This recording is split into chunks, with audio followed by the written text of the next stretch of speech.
Working with others. We moved home recently, and while connecting up our new Wi-Fi address, I noticed that one of our new neighbours had the Wi-Fi address of, quote, "I hate people," end quote. Charming.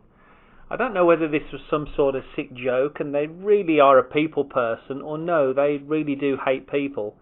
I keep hoping that one day I'm going to bump into my new neighbour and find them either to be super bubbly and full of life, or come to realise I'm living close to a potential serial killer. Let's dance on the dark side for a few minutes and imagine this person really does not care for people.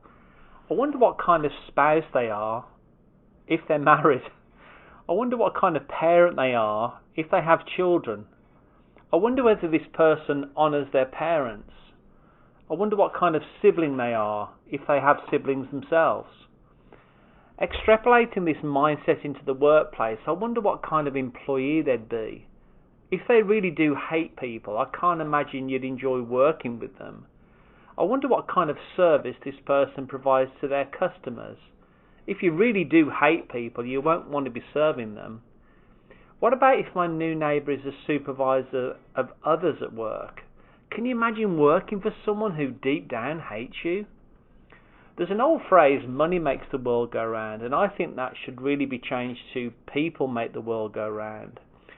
See, for us to be truly effective at work, we have to be able to work with others. We have to be people. I understand some of us tend to be more extrovert than others, and others are quite introvert, but generally speaking, we have to be able to talk to, listen to, and collaborate with others.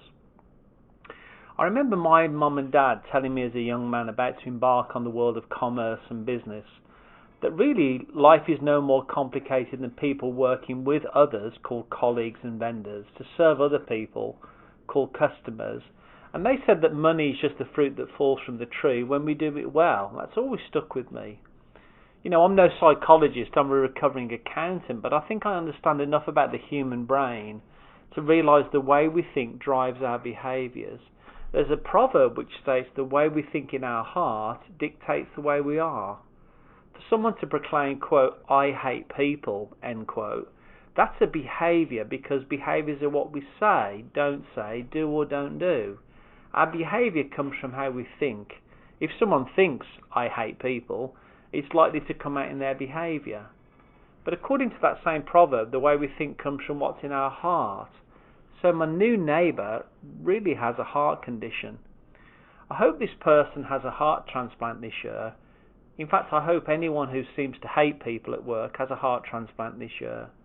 The skills necessary to give someone a new heart is way above my pay grade, but I hope such negative and nasty people do see their need for a new way of looking at others this year and beyond. This predicament also begs the question, how did they get this way? I mean, what happened to them to make them this mean? I truly believe that one of the many human attributes that differentiates us from animals is our ability to choose our response to what happens to us.